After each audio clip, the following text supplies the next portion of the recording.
Yo, what is going on, guys? Welcome to the video. I hope your day is going great. Mine's been awesome so far, and today we have some juice to talk about. We're going to be starting it off with the Florida Mayhem because, oh my goodness, a former Florida Mayhem player, Swoosh, their main tank, just absolutely destroyed the former coach of Florida Mayhem, Ryder, who was released yesterday. I mean, like, guys, he destroyed him on Twitter. He probably just ruined Ryder's chances of ever joining an Overwatch League team as a coach again. So we're going to take a look at what he said and why it means so much. Then moving on to the second part of the video, we are taking a look at this tweet coming out from Florida Mayhem's assistant general manager, Bare Hands, who did say he just met Dafran and also Fl0W3R, and that they were talking about a rivalry during the Overwatch League and that they are in a race to see who is going to teabag each other first. We'll cover that whole entire situation. Then moving on, we're going to be taking a look at Miro, former Seoul Dynasty main tank player. He released his full power rankings for season 2, so we'll check out what he thinks about the teams. If you guys are excited for this video, do me a quick favor, slap a like on it, subscribe to my channel for more daily uploads, and now let's jump into it. So starting it off with Florida Mayhem, they've definitely been a hot topic within the community recently for multiple reasons. One being that they are a full Korean team and that they swore up and down during the offseason that they would be a mixed roster. After it was leaked that they were signing players like Chris, BBQ, and Zephyr, 3 more Koreans on top of what they already have, which was S&T and Seiya player, that put them at a 5-man Korean roster. And people like me within the community who had high influence were saying that they're going to go full Korean. And what did they do? Their organization and management responded to this by going on Twitter and saying, don't worry guys, we are not going full Korean, we will have a strong mixed roster, and they just kept pushing that. And what did we get? A 7-man Korean roster with Tavik and then Apply on a 2-way contract. Now if you're telling me that's a mixed roster, I don't know what you're smoking, man. That is a Korean roster. Apply is not going to play at all for this team. Maybe Tavik will get a couple games here and there, but I highly doubt it. This is going to be a full Korean team. Another reason why Florida Mayhem's been a hot topic this offseason is because they did say during the offseason that they were running trials where every single player from their Season 1 roster was invited and did receive a trial. They posted that out on Twitter, and what happened? We saw players from that Season 1 roster come out and say, hey, I actually never got a trial. What are you talking about? And of course, they try to sweep it under the rug and try to say that it all did get resolved and eventually they did get their trials. But to be honest, we all know that they didn't get a fair shot because they wanted to build a full Korean roster,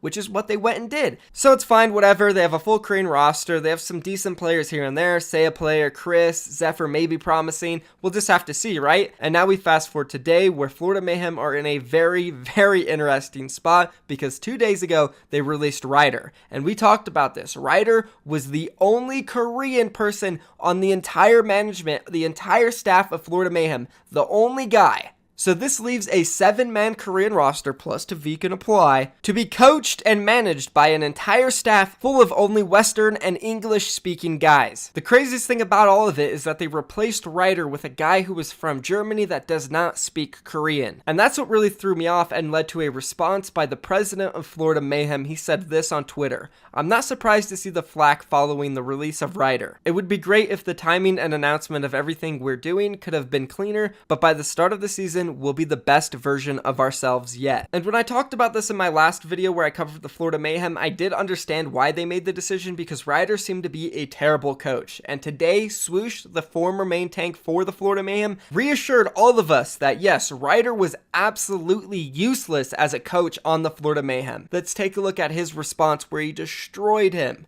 The decision to let Ryder go is one of the best decisions Mayhem has done. He was lazy, arrogant, and didn't care for his players, traits that a coach should not have. The one thing I learned from Ryder is how to not coach.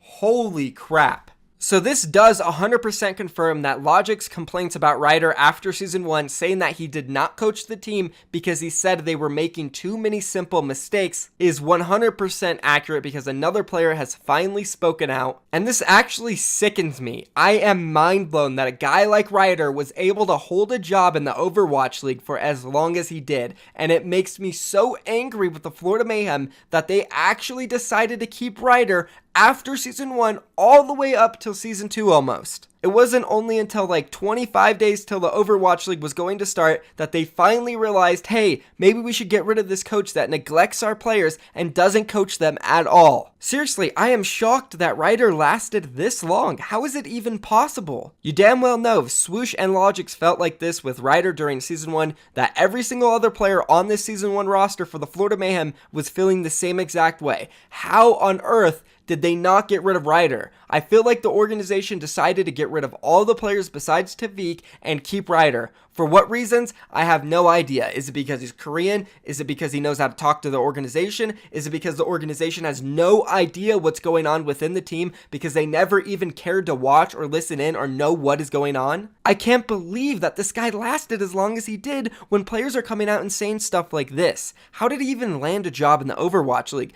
I think this just proves that Florida Mayhem really cares about cutting budget, saving money, and making sure they are profitable. And I am just reassured that that is the situation when they do get rid of Ryder and then bring in a guy who was already on contract for them with their academy team. So that way they don't have to pay another guy a whole new contract. Just bring the guy up, pay him what he's making already, maybe bump it up a little bit, but you're saving money. But oh wait, he's not Korean and we have a full Korean roster. What do we do now? Florida Mayhem is an absolute shambles. I expect this team to get destroyed this season. We are going to witness the first player-coached Overwatch League team. That is, if Florida Mayhem wasn't already player-coached in Season 1. And if they were, well, we saw how that went. So we can expect it to go terribly once again. I'm at the point to where if the Florida Mayhem do not sign a Korean coach before Season 1 starts, I'm done. I will lose it. And I feel like I've lost it already on these guys. So we'll go ahead and stop it here. If you guys do want to talk about this topic, be sure to leave a comment down below. Florida Mayhem, they're crazy. I don't know what's going on.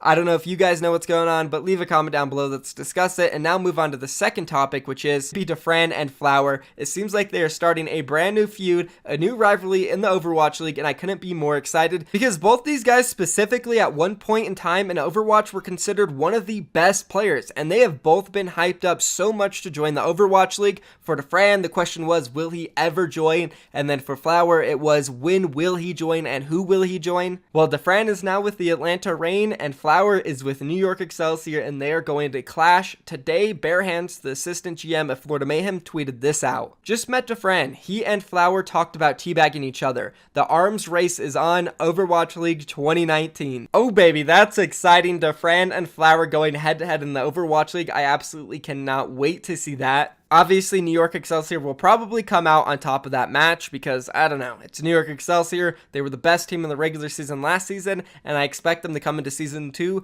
just as good. Who knows, though? Atlanta Reign, they may surprise us, and Dafran, we all know what he's capable of. If he is able to turn it on in the Overwatch League, he is going to be a monster. Fl0W3R and Dafran are definitely one of my most exciting matchups going into the next season. Obviously, we have Fisher going up against the LA Gladiators. That's going to be a crazy feud, as well as the London Spitfire and Philadelphia Fusion, the rematch of the grand finals starting off the Overwatch League Season 2. That's going to be fun. I feel like there's a lot of grudge matches this season, and rivalries are only going to build and build, and these teams are going to hate each other. Oh, it's exciting. Let me know down below if you guys are excited for specific team matchups and specific player matchups. But now let's move on to the last part of the video, which is going to be covering Miro's power rankings for Overwatch League Season 2. They're actually pretty interesting. You would think he would have a lot of the Korean teams at the top, but he's actually, well, he's got Seoul Dynasty at number 1, obviously, because he's a little biased, but a lot of the Korean teams are down at the bottom. It's a little surprising. Let's go ahead and jump into it. Starting off with number 20, we do have the Chengdu Hunters. Number 19, this is where it gets interesting. He has the Toronto Defiant at number 19.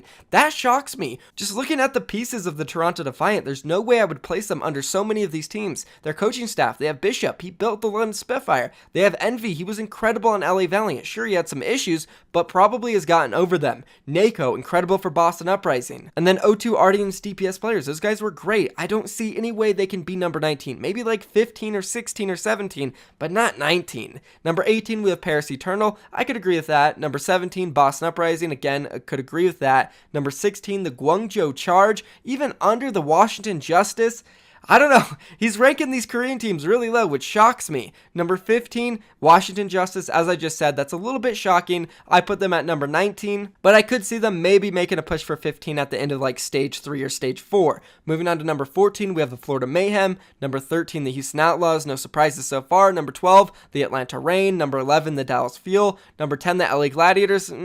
I think that's a little biased there because of Fisher. He probably doesn't like LA Gladiators for the whole Fisher situation, so we won't take his word fully for that one. Number 9, we have the Shanghai Dragons. Number 8, we have the Hangzhou Spark. Number 7, we have the Titans. Number 6, the LA Valiant. 5, San Francisco Shock. Number 4, the Philadelphia Fusion. Number 3, the Spitfire. Number 2, New York Excelsior. And then, of course, number 1, the Seoul Dynasty. Now, I feel like a lot of these are pretty good. If we minus out number 19, Toronto Defiant, if we minus out number 16, Guangzhou Charge, move both of them up a little bit, just above like Fuel and Rain, put them at like 10 and 11. And then move the Gladiators up, obviously, to like rank number, like, I don't know, 5, 6, 7, 3, somewhere around there. And then obviously slip the Seoul Dynasty back down a little bit. I think this could be a really good list. I think there's a lot of bias with it, but I also think there's a lot of honesty with it. And some of it could be really true. I want to know what you guys think about Miro's Power Rankings list, though. It's very interesting. Leave a comment down below. Let me know. That is going to be it for this video. If you guys did enjoy it, leave a like and subscribe for more daily uploads. I'm out of here, guys. Peace.